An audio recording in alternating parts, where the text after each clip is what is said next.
Assalamualaikum warahmatullahi wabarakatuh. Perkenalkan nama saya Miftahul Fajar Ramadan dengan NIM 121190111 dari Prodi Teknik Industri, kelas Stadium General RTI A. Di sini saya akan memaparkan kembali hasil resume saya mengenai Elsevier Researcher Academy modul keempat, yaitu menavigasi peer review. Yang pertama ada kursus peer review bersertifikat. Menjadi reviewer bersertifikat akan memungkinkan Anda untuk menunjukkan keahlian Anda sebagai wasit secara publik dan akan menjadi sinyal yang jelas bagi editor jurnal bahwa Anda akan menjadi tambahan yang berharga bagi kumpulan peninjau mereka.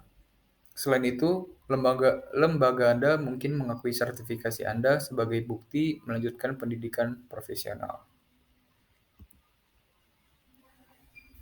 Cara yang pertama di sini ada cara peer review. Adapun cara untuk meninjau artikel ulasan yaitu bersikap profesional dan objektif. Yang kedua, pahami pedoman dan ekspektasi jurnal tanpa perlu menyalin edit atau menjadi polisi pemformatan. Yang ketiga, bekerja sama dengan editor. Itu terbuka tentang konflik atau penundaan. Yang keempat, membantu memperbaiki naskah, bukan memberi alasan mengapa naskah tersebut tidak boleh diterbitkan.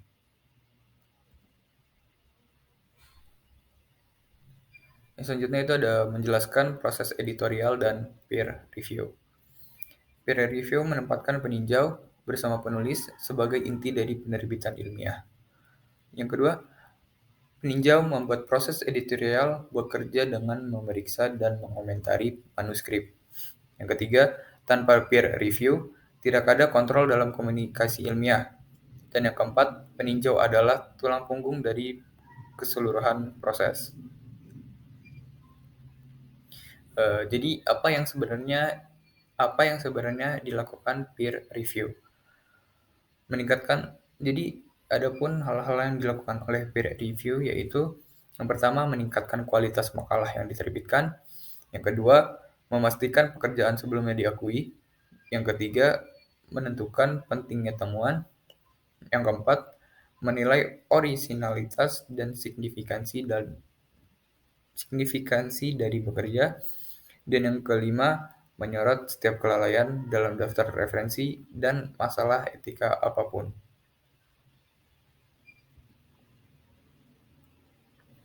Yang selanjutnya itu mengapa pengulas meninjau, atau bahasa Inggrisnya itu why reviewer review. Nilai dari pendamping Alasan mengapa pengulas meninjau atau reviewer mengulas itu, yang pertama, nilai dari pendampingan peneliti yang lebih mudah atau kurang berpengalaman. Yang kedua, kesenangan atau kepuasan dalam mereview. Yang ketiga, minat umum. Yang keempat, kesadaran akan penelitian dan pengembangan baru. Yang kelima, pengembangan karir. Dan yang keenam, membantu mengembangkan penelitian sendiri atau ide-ide baru. Jadi, setiap orang itu punya motifnya, punya alasannya masing-masing dalam mereview. Nah, terus yang selanjutnya, apa sih yang sebenarnya dicari oleh editor atau peninjau yang sempurna? Yang pertama itu, yang pastinya bekerja pada bidang yang tepat. Yang kedua, tidak ada konflik kepentingan.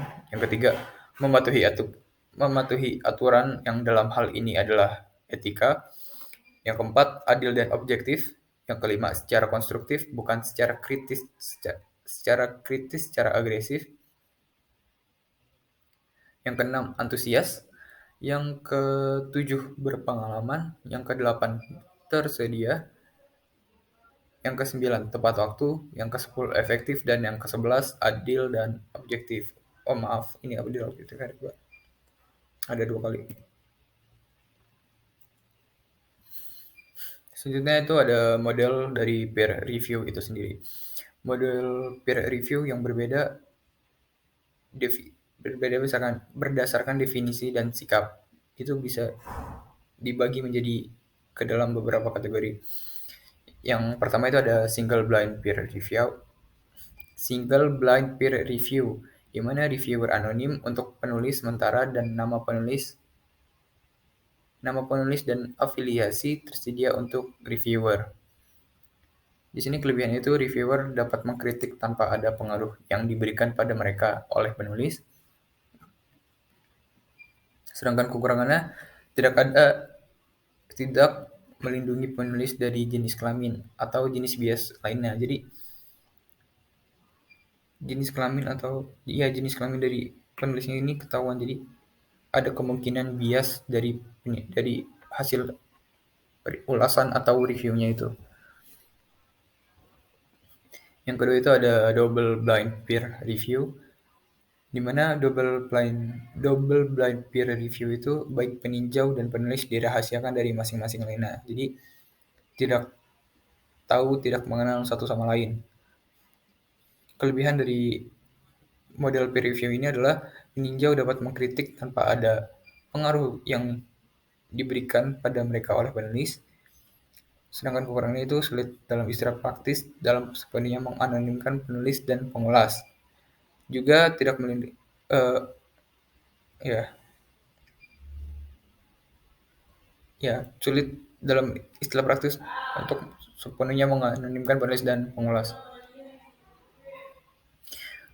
Selanjutnya model peer review yang ketiga itu ada triple blind peer review, di mana identitas dan afiliasi penulis dianonimkan untuk reviewer dan editor selama proses peer reviewer. Adapun kelebihan dari model peer review triple blind peer review ini adalah peninjau dapat mengkritik tanpa ada pengaruh yang diberikan pada mereka oleh penulis. Sedangkan kekurangannya itu kurangnya studi sistematis tentang efisiensinya. Yang selanjutnya itu ada open peer review, di mana nama reviewer diungkapkan kepada penulis atau setelah dipublikasikan pembaca. Isi laporan peer review tersedia untuk pembaca baik yang ditandatangani atau secara anonim. Kelebihan dari open peer review ini adalah dapat meningkatkan transparansi dan kredibilitas, memberikan pengakuan kepada reviewer. Sedangkan kekurangannya yaitu konsep yang masih baru, sehingga kurangnya data pendukung atau validasi. Jadi, open peer review ini merupakan sebuah konsep yang masih baru gitu, jadi masih hangat lah gitu rasanya.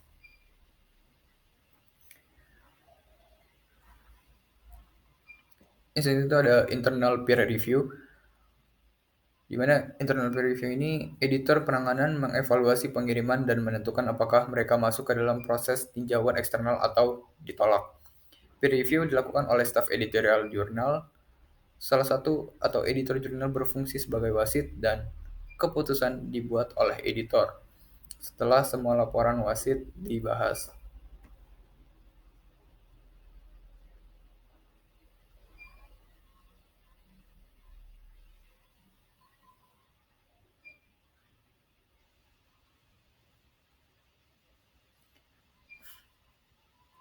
Model peer review yang selanjutnya itu ada external peer review, di mana editor penanganan tidak meninjau naskah tetapi mengetahui komunitas dan bidang subjek dengan sangat baik.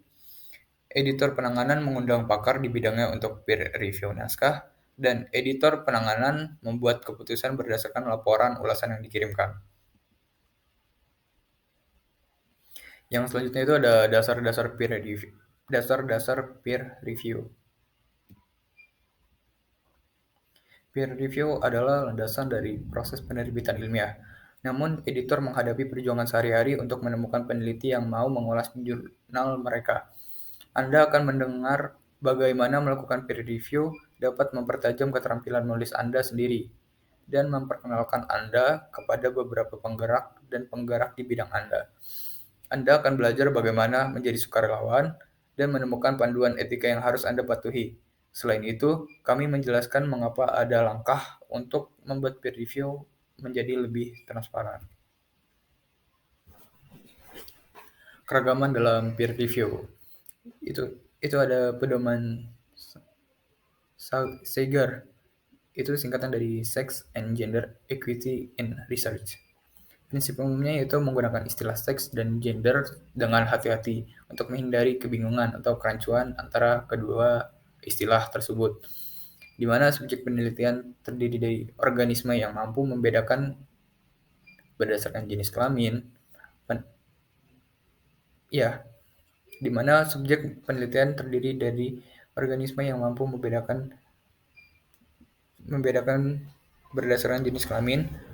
Penelitian yang harus dirancang dan dilakukan dengan cara yang dapat mengungkapkan perbedaan yang berhubungan dengan jenis kelamin dalam hasil. Selanjutnya itu ada tanggung jawab etika untuk peer reviewer. Hal yang harus dilakukan oleh reviewer. Yang pertama itu tidak menggunakan data atau ide dalam naskah, memberikan penilaian yang jujur, kritis, memberikan saran khusus untuk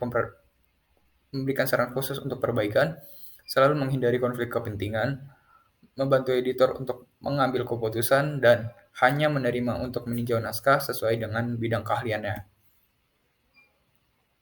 Keuntungan meninjau makalah jurnal itu dapat membantu dalam memperoleh pandangan yang lebih luas tentang apa yang dilakukan orang lain di bidang kita.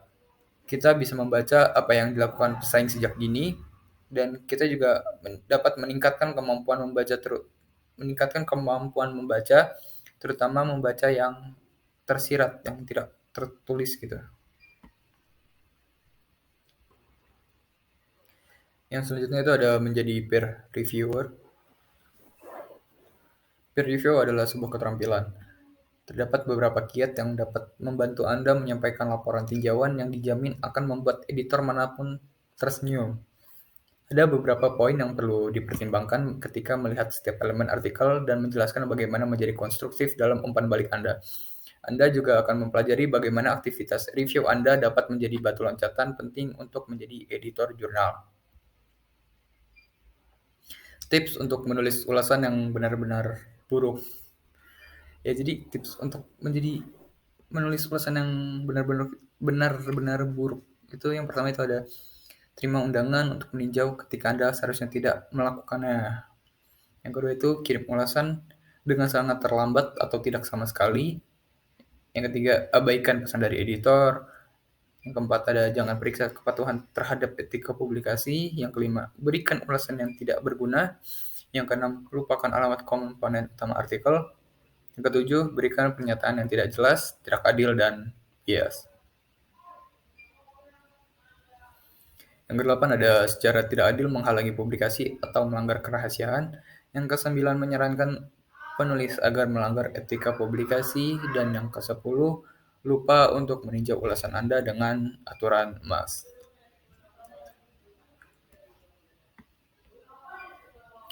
Yang selanjutnya itu ada going through peer reviewer,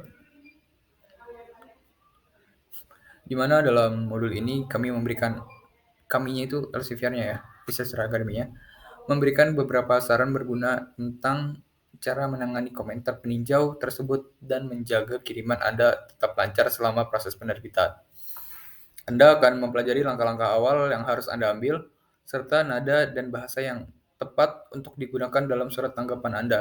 Kami juga membantu Anda melihat manuskrip Anda melalui sudut pandang editor dan peninjau, sehingga Anda dapat menemukan kekurangan atau kesalahan apapun sebelum mengirimkannya. Langkah untuk menanggapi komentar. Yang pertama itu berurusan dengan komentar yang kecil terlebih dahulu, kemudian baru yang komentar besar. Selanjutnya mulai menyusun surat respon, dan yang keempat peraturan emas, di mana bersikap sopan, meluruh, serta menjawab dengan bukti. Selanjutnya itu ada laporan peninjau untuk penulis. Yang pertama ada kesan umum, di mana kesan umum ini sebelum mengomentari bagian naskah, reviewer diminta untuk menambahkan ringkasan singkat dan kesan umum dari artikel tersebut. Kedua, pentingnya bahasa, gaya, atau tata bahasa. Yang kedua itu pentingnya bahasa, gaya, atau tata bahasa, dan tingkat umum antusiasme. Selanjutnya laporan peninjau untuk penulis. Yang kedua itu kalau yang tadi ada kesan umum. Yang kedua ada komentar utama.